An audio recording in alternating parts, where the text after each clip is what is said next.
আসসালামু আলাইকুম। সবাই কেমন আছেন? আশা করি সবাই ভালো আছেন। আমিও আশা করি আপনাকে দোয়া আল্লাহর রহমতে খুব ভালো আছি। তো আমি আজকে যে ভিডিওটা করতেছি সেটা হচ্ছে যে আমার রুমের ভিতরে একটা ছোট সাপের বাচ্চা খুব সম্ভবত দেখা যাচ্ছে। আমি ডিউটিতে রওনা দেওয়ার আগ মুহূর্তেই দেখতেছি আমার এই রুমের ভিতরে দেখেন এই যে ছোট্ট একটা সাপের বাচ্চা এই যে লড়াছড়ি করতেছে খুব রকম করে।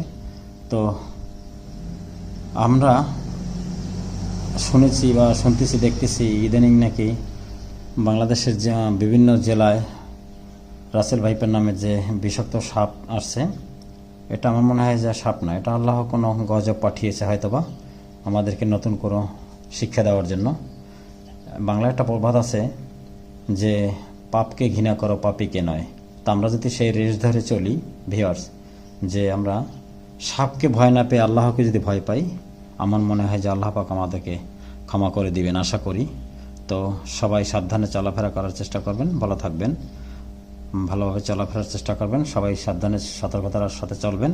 আর আমরা সবাই আশা করি আমরা যাতে আল্লাহর পথে চলতে পারি, আল্লাহর নাম জপতে পারি, সেই কামনায় শেষ করছি। আল্লাহ হাফেজ।